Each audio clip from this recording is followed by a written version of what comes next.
नमस्कार। आज हम हिमालयन स्टॉक्स गुरुकुल से मिले विश्लेषण पर गहराई से बात करने वाले हैं। जी। डर का मीटर यानी इंडिया विक्स लगभग 8% उछलकर 11.13 पर पहुंच गया। 8% एक दिन में?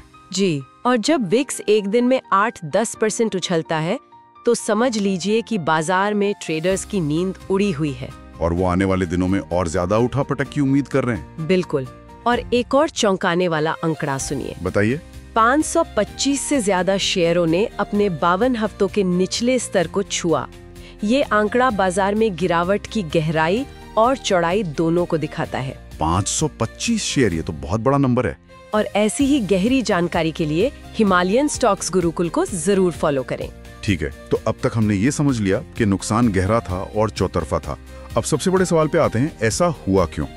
कौन से कारक थे जिन्होंने मिलकर बाजार में ये परफेक्ट स्टॉर्म बना दिया? अचानक सबने बेचने का बटन क्यों दबा दिया? ये कई नकारात्मक वजहों का एक संगम था, जिसमें बाहरी और घरेलू दोनों कारण शामिल थे।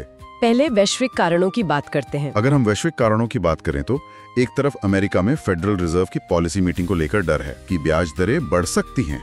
हाँ, और दूसरी तरफ जापान में सरकारी बॉन्ड यील्ड बढ़ने से सस्ती फंडिंग खत्म होने का डर है। ये दोनों बातें जुड़ी हुई हैं।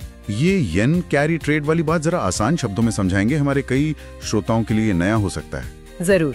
येन कैरी ट्रेड में बड़े निवेशक जापान से, जहां ब्याज दरें बहुत कम हैं, वहां से सस्ते में पैसा उधार लेते हैं और उसे भारत जैसे उभरते बाजारों में निवेश करते हैं, जहां उन्हें ज्यादा रिटर्न मिलता है। बिल्कुल।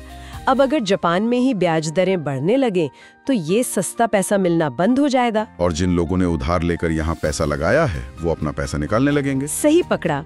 तो आप देखिए, अमेरिका और जापान दोनों ही मिलकर उस ग्लोबल सस्ते पैसे की सप्लाई को खत्म कर रहे हैं, जिस पर बाजार महीनों से चल रहा था। ये एक डबल अटैक जैसा है। ये तो बाहरी कारण हुए जो वाकई गंभीर हैं, लेकिन हमारे अपने घरेलू आंकड़े जैसे जीडीपी ग्रोथ, वो तो काफी मजबूत हैं। आपका सवाल बिल्कुल जायज है। क्या ये बाहरी हवा इतनी तेज थी कि हमारी घरेलू मजबूती भी इसके सामने टिक नहीं पाई? यही इस पहेली का दूसरा हिस्सा है। हमारी घरेलू अर्थव्यवस्था मजबूत है, लेकिन बाजार सिर्फ अर्थव्यवस्था के आंकड़ों पर नहीं, पैसे के बहाव यानी लिक्विडिटी पर भी चलता है। और वहाँ चुनौतियाँ थीं। घरेलू मोर्चे पर भी चुनौतियाँ कम नहीं थीं। और याद रखिए, ये सारी जानकारी और विश्लेषण हिमालयन स्टॉक्स गुरुकुल की तरफ से था। उनके चैनल को सब्सक्राइब, लाइक और शेयर करना बिल्कुल ना भूलें। अगली बार फिर मिलेंगे एक और दिलचस्प विषय के साथ। हिमालयन स्टॉक्स गुरुकुल को सब्सक्राइब, लाइक और शेयर करें।